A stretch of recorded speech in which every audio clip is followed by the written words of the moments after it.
Anybody have anything to share?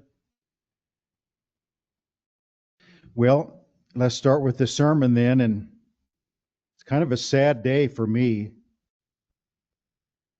because I've been trying to preach each week based on our daily Bible readings of that week. We're going through the Bible in chronological order, and Tuesday is our last day in the Old Testament, book of Malachi. Starting Wednesday, we move into the New Testament. And that's really one good way of showing people the difference, because it's one Bible. We call it the Old and New Testaments just for sake of ease of knowing where we are and what book and so forth. But it's one Bible, one redemptive theme all the way through, one purpose that starts in Genesis 1 and 2 and is resolved and brought to pass in Revelation 21 and 22.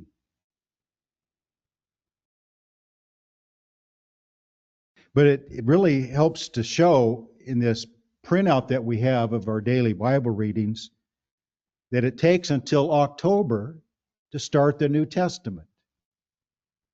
It shows how much of the single Bible we have, that's what we call the Old Testament. It's also called the Tanakh, and I really like that name. Jesus called it the Law and the Prophet and the Psalms, but we understand what all those mean. And so today's kind of sad because this is sermon number 34 from our daily Bible readings. And so for 34 sermons, including today, my text has been from the Old Testament. And I've enjoyed it thoroughly. And it's kind of a shame, it's sad, that many, maybe most, Christian pastors, if they were given the assignment, I want you to preach 34 straight sermons using Old Testament text, and they would run the other way.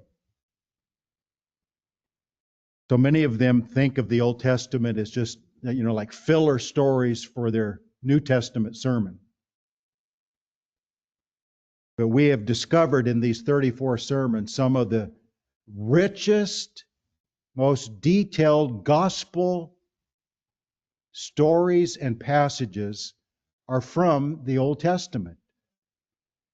In fact, maybe the richest and deepest are from the Old Testament.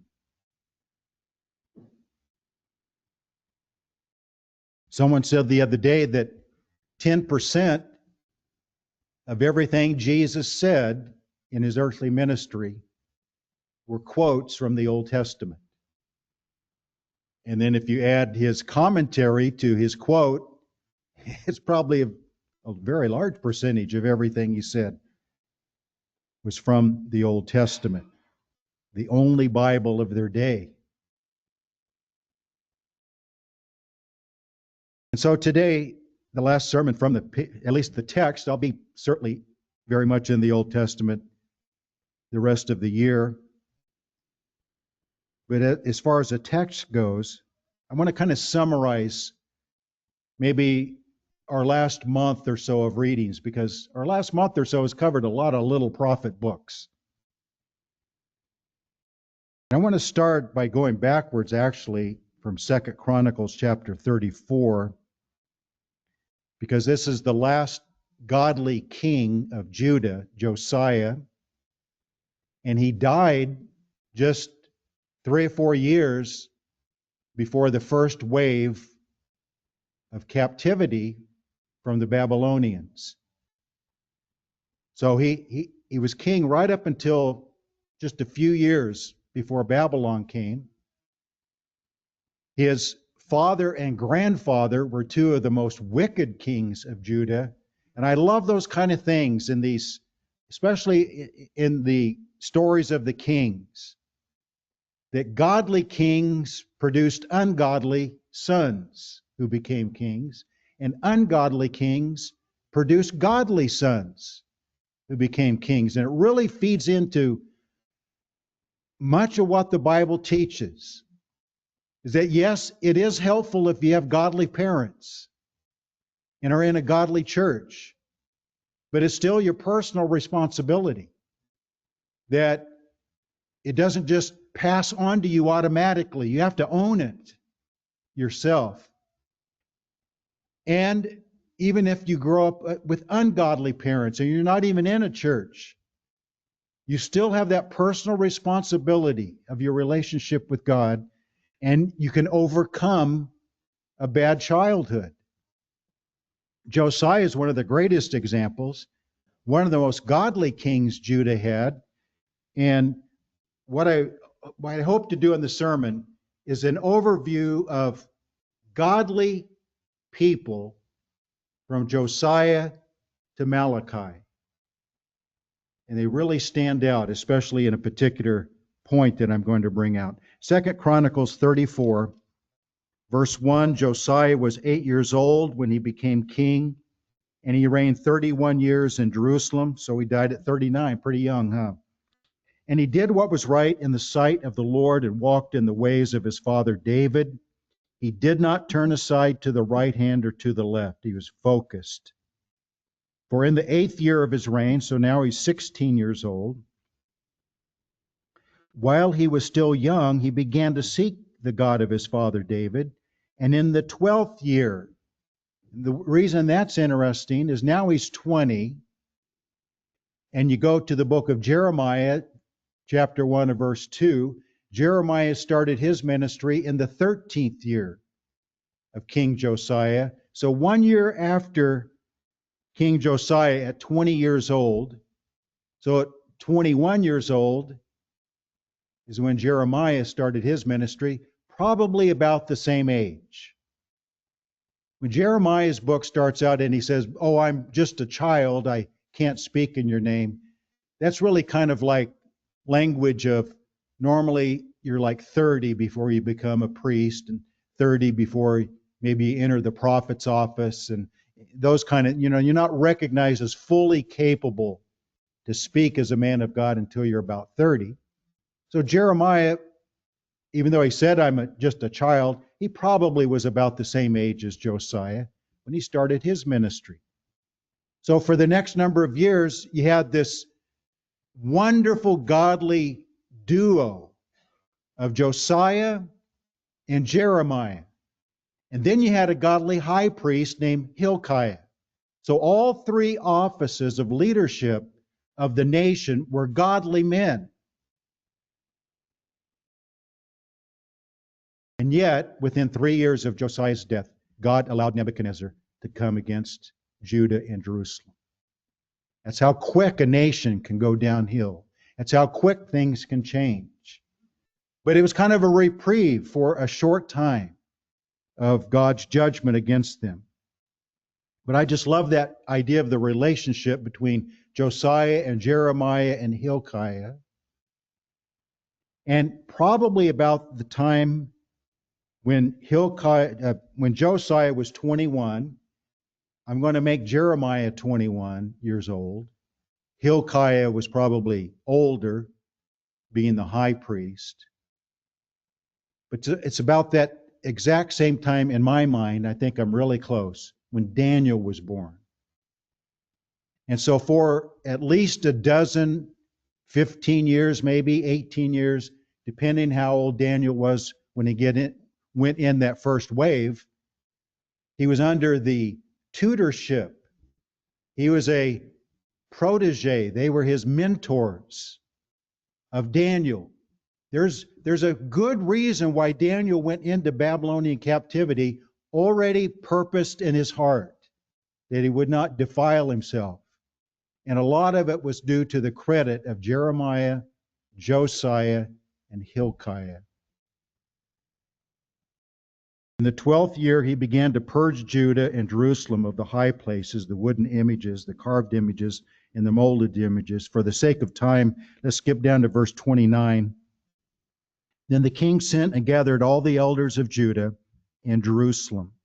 The king went up to the house of the Lord with all the men of Judah the inhabitants of Jerusalem, the priests, the Levites, all the people, great and small. And he read in the hearing of all the words of the book of the covenant, which had been found in the house of the Lord. Then the king stood in his place and made a covenant before the Lord to follow the Lord, to keep his commandments and his testimonies and his statutes with all his heart and with all his soul.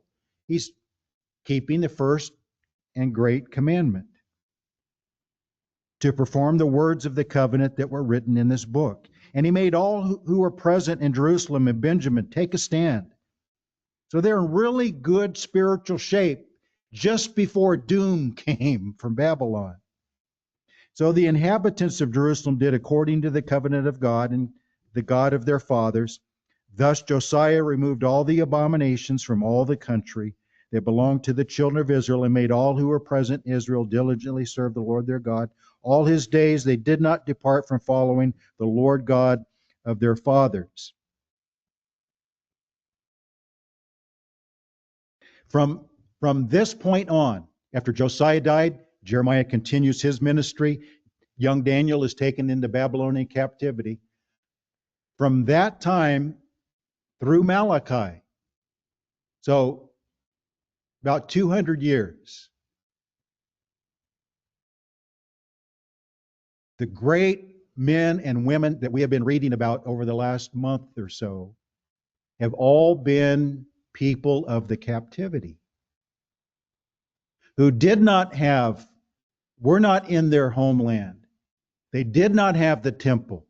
They were away from all that promised land and benefits of being there before the captivity. And yet, in the time of captivity, among pagan temples, pagan idols, pagan kings, surrounded by pagans, God still raised up a faithful, elect, godly remnant who witnessed for him, who were examples for him to the pagans and to the children of Israel, and who lived lives of example that still today we benefit from. I've really enjoyed reminding myself of Mordecai and Esther and Ezra and Nehemiah and Zerubbabel and Joshua and all these wonderful people that we've been reading about, who God raised up in the lands of captivity.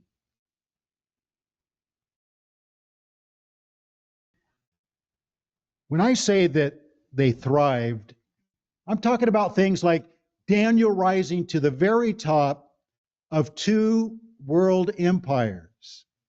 Think about that. I'm talking about, well, in the case of Daniel, the last few years of his life was at the top of the Persian Empire. He had the ear of King Cyrus and Darius. And I am persuaded, you've heard me go through this before, I am persuaded that the last few years of his life was spent primarily helping to organize that group that Cyrus decreed could return to Jerusalem and rebuild the temple. Why would a pagan king take any interest in these captive people to let them go and rebuild their temple? Because temples of other gods were considered rivals, enemies, not allowed. Why would Cyrus allow that? Because Daniel had his ear and influenced him and caused him to issue that decree. Daniel, being in that high position and being the detailed record keeper that he was, like most Jews were, he knew who was the bloodline of David to lead that group back. He knew Zerubbabel was the direct descendant of David. And I'm persuaded again that it was Daniel that made sure Zerubbabel was the leader. You're the man. I'm going to help you organize. I'm going to gather the money and the equipment and the helpers to help you go do that job. Daniel knew who was of the bloodline of Aaron, who should be the high priest to help Zerubbabel. It was Joshua or Jeshua. I'm persuaded that the last few years of his life, it was Daniel who was in the middle of all that organization, because they returned before Daniel died. They started their journey before Daniel died. And it doesn't take a whole lot to stretch in our thinking that Daniel was the one behind it all. Cyrus probably just turned it over to him. Okay, I'll issue the decree, you make it happen. Daniel was the chief administrator for the king. That was his job, to make these things come to pass. And then, still in the lands of captivity, God raised up Mordecai and Esther. And both of them, not just Esther, both of them had come into the kingdom for such a time as this. Mordecai was the successor to Daniel. And I'm convinced, depending on which historian and what years, because there's dispute on exactly what was the time during Esther and Mordecai, but it was probably within 50 years after Daniel died. There's a chance, we don't know how old Mordecai was when he influenced Esther. I would say he was at least middle-aged. We don't know how old he was when he died, but there's a real chance that Mordecai was already born before Daniel died. But that really doesn't make any difference, because Daniel would have been the leading hero of faith to those Jews in the land of captivity after he had died. Everyone would be talking about Daniel and what he did for his people and how God blessed him and how God revealed secrets to him. And so Mordecai, as a young boy, would be heavily influenced by the example of Daniel. And then Mordecai reached a position, we just got through reading it. If you want to read it with me, we'll just look at it together. The last chapter of Esther and the last verse. Mordecai the Jew, Esther 10:3. Mordecai the Jew was second to King Ahasuerus, was great among the Jews, well received by the multitude of his brethren, seeking the good of his people and speaking peace to all his countrymen. For some reason, I think I said this recently, we have this clear view of Joseph rising to that high position with Pharaoh and the authority that it gave him.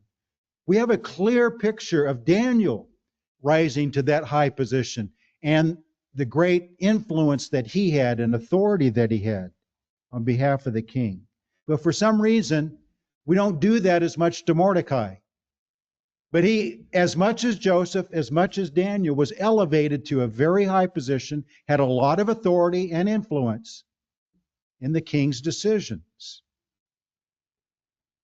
And the reason I bring that up is because I am convinced that Mordecai was the one, an influence, along with Esther as the queen, who paved the way for Ezra and Nehemiah to make their trips back to Jerusalem and to help rebuild the city. He did what he knew Daniel had done.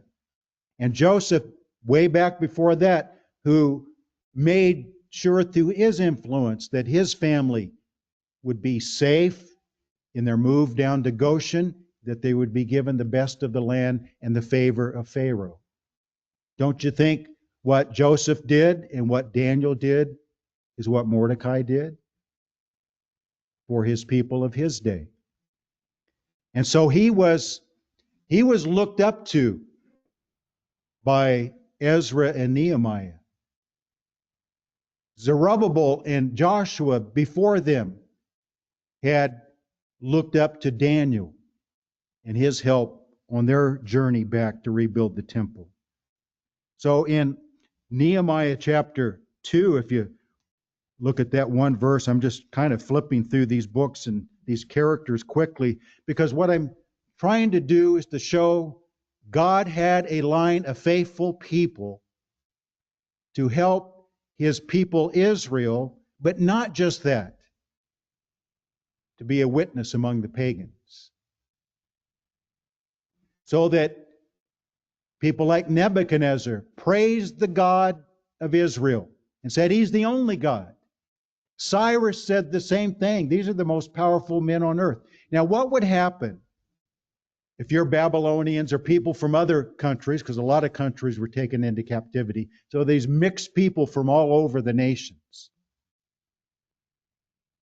And suddenly, your king publicly says, the God of Israel is the true God. How would that influence the testimony of Daniel and Nehemiah and Ezra, but especially in the lands of captivity, Mordecai? You think that would give them a lot of freedom to personally witness to people they come in contact with?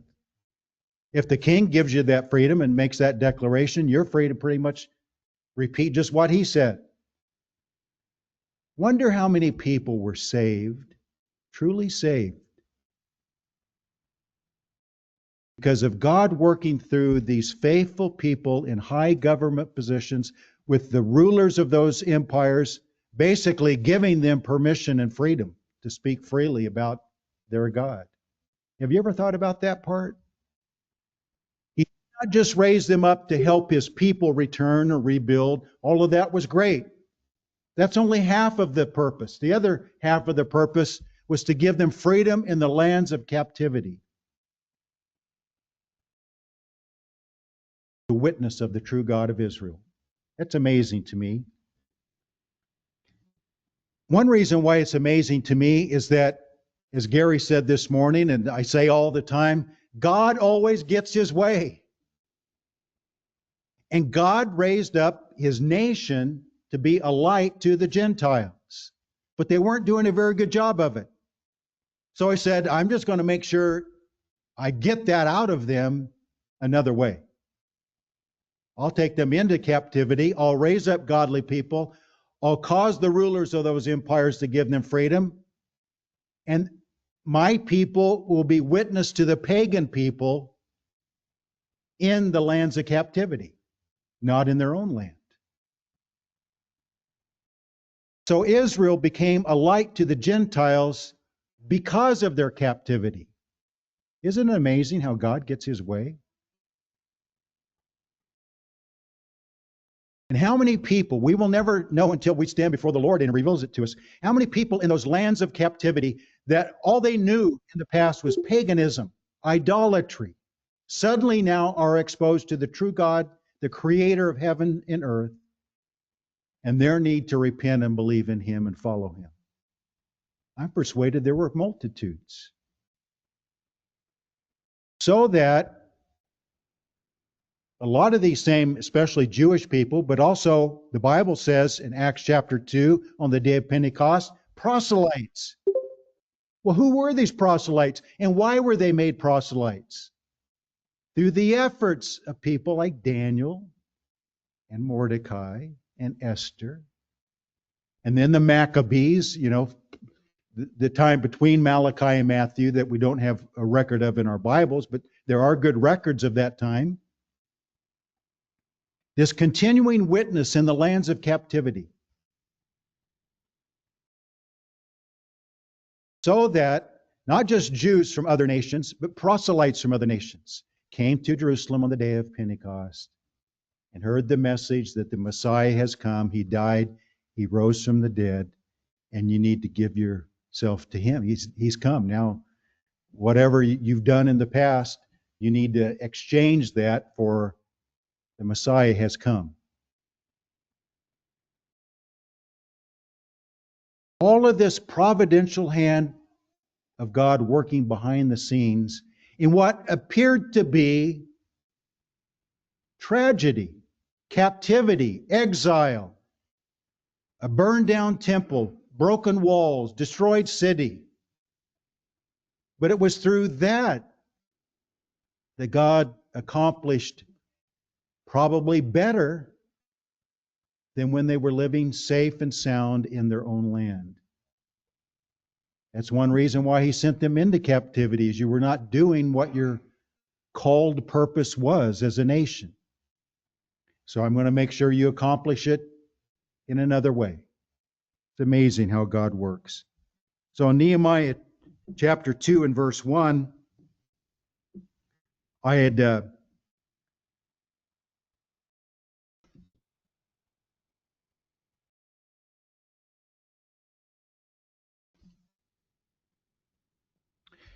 says, it came to pass in the month of Nisan in the 20th year, King Artaxerxes, the 20th year. It was during this time that the journeys of Ezra and Nehemiah happened. Nehemiah asked permission.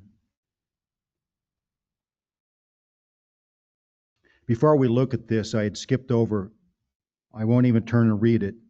If you want to write it down, Ezra 7:1 and 7:11. And Ezra 7, verse 8, the first journey of Ezra back to the land was in the 7th year of this same king. Now it's the 20th year. So 13 years later, was Mordecai still alive? Possibly. Was he still influencing the king? If he was alive, he was. But whether it was Mordecai behind the scenes working to bring this about or not, it was whoever succeeded Mordecai. Because God just raised up another Mordecai. That's what he did all along. So this is the 20th year of that same king. And he says he was afraid to ask the king, and the king asked him in verse 3, may the king live forever.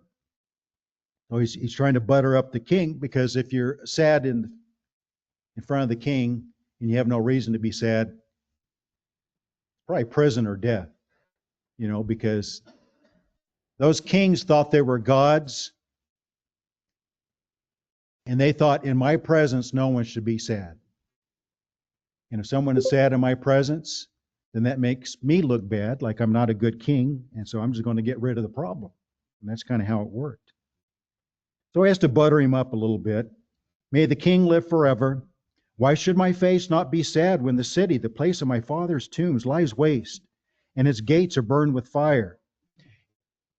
An argument could be made, because if you read the books of Ezra and Nehemiah, they faced a lot of enemies, they faced a lot of roadblocks, they faced a lot of opposition when they came back to the land. An argument could be made that the Jews who remained in the lands of captivity may have done better spiritually than those who came back. At least the greatest godly examples we have during that 200-year period are people in the land of captivity. So the king said, what do you request? So I prayed to the God of heaven. That's probably a real quick prayer right under his breath. And I said to the king, if it pleases the king, and if your servant has found favor in your sight, I ask that you send me to Judah, the city of my father's tombs, that I may rebuild it. Then the king said to me, the queen also sitting beside him, how long will your journey be? He's so agreeable, isn't he? Well, because he loved Nehemiah. Nehemiah was blessed by God, and he was a faithful servant, and I think God worked on his heart as well. How long will your journey be, and when will you return? So it pleased the king to send me, and I set him a time.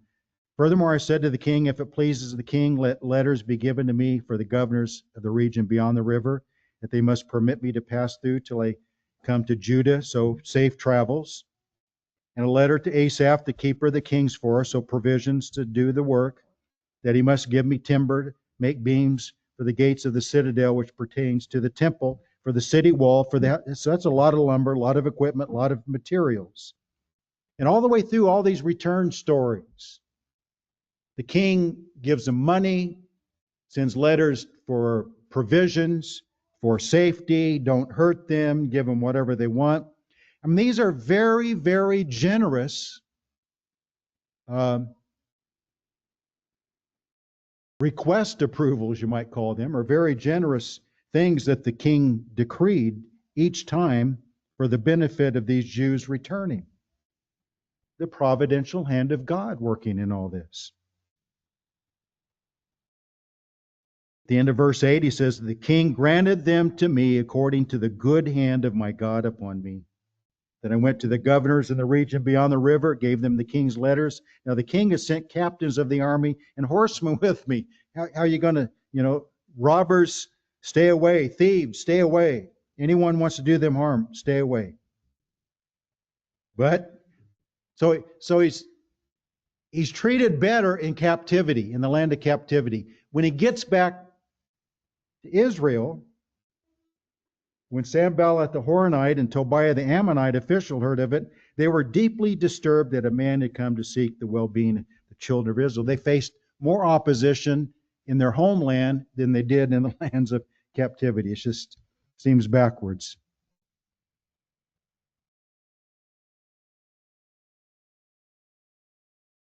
During the time of Mordecai and Esther, we remember reading that verse. And many people of the land became Jews. What a powerful witness these people were in pagan lands. Many of the people of the land became Jews. So I ask the question, who will God raise up among us at the end of what Jesus called the time of the Gentiles? Or as Paul called it, the fullness of the Gentiles. See, that great image that Nebuchadnezzar dreamed, that Daniel gave him the interpretation, that are the Gentile world empires, or regional empires at least. We're down into the feet, aren't we? We're down into the feet and the 10 toes. So the end of that image is just about to come to pass, called the fullness of the Gentiles. And I believe that just like he did back there, he will raise up an elect remnant to shine brightly in the darkness. It's going to come upon all the world when the man of sin, the son of perdition, comes along. I'm going to close by looking at a few verses in the book of Daniel, chapter 11. And I've read these to you through the years, but I always enjoy, I am challenged, I am strengthened, I am rejoiced to read these. And as I have done this through the years, more and more people have come to me. Like even Wednesday night, someone said this, I think, but more and more people have come to me and said, I used to be afraid thinking about the end times. I used to hope I wasn't living. I hope I was dead by then. And my initial comeback when people say that to me is, oh, so you want it to be on your kids and grandkids, huh? Not on you. But more and more people are coming to me now saying, I'm no longer afraid. I understand God's going to give the grace. God's going to be there with us. We may be killed, but we'll love not our lives to the death. We'll lay down our lives for the testimony of Jesus Christ, and He'll give us the grace to do it, and He'll bless us as a result of it. It says in Daniel 11:32, those who do wickedly against the covenant, He shall corrupt with flattery, but the people who know their God shall be strong and carry out great exploits, even though it may cost them their lives. And those of the people who understand, you've heard me use the word maskilim, M-A-S-K-I-L-I-M. It's a Hebrew word that means those who are wise, those who understand. God's going to raise up a people who are the maskilim, who are wise and have understanding of what's going on. And they'll be able to say, this is what's next, this is what next, this is what's happening, here's the scripture that talks about it, and here's what's going to happen after this.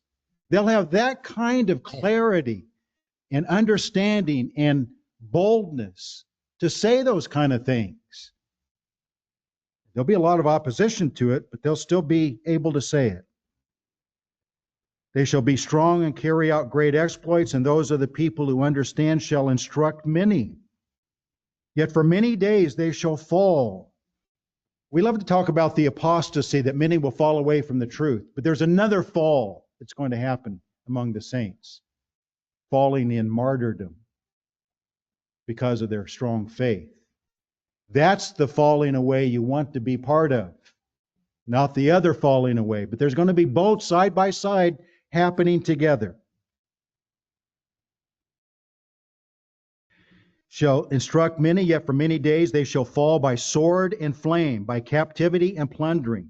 Now when they fall, they shall be aided with a little help, but many shall join them by intrigue. And some of those of understanding, the masculine, it doesn't mean they're going to be a super group of elite Christians. It's going to be normal people who love the Lord who will become strong in that day. Some of those of understanding shall fall, to refine them, to purify them, and to make them white. That's why they're spelled out in Revelation 20. Those who did not take the mark of the beast and did not bow down to his image, they shall sit on thrones and rule and reign with him for 1,000. They're not the only ones, but they are highlighted because of what they just went through in recent times. Until the time of the end, because it is still for the appointed time. Chapter 12 and verse 3, those who are wise, the masculine, those who are wise shall shine like the brightness of the firmament. And those who turn many to righteousness, like the stars forever and ever, especially during that time. I mean, it's true today, but it's especially true during that time that those who keep the testimony of Jesus Christ during those dark days shall have special favor. And then in verse 10, many shall be purified, made white, and refined. But the wicked shall do wickedly. See that the lines are going to separate further and further. None of the wicked shall understand. They'll be under that deception, whether it be AI or the Antichrist, however he uses AI, whatever that image is regarding AI, because it's going to be quite an image. The dividing line is going to go greater and greater. None of the wicked shall understand. They'll be deceived. But the wise shall understand. May God raise up a faithful remnant, and may we be among the wise. The wisest thing you can do is to give your heart and life to Christ. We're going to give you that opportunity as we have a verse of invitation.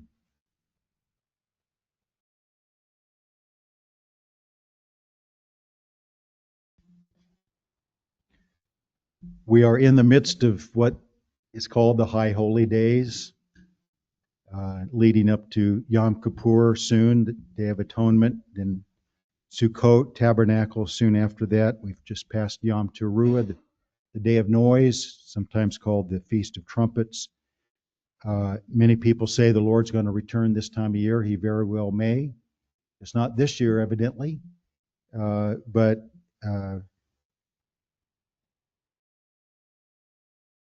we need to be ready for whenever it is. And you get ready by making your heart right with Christ. Let's stand.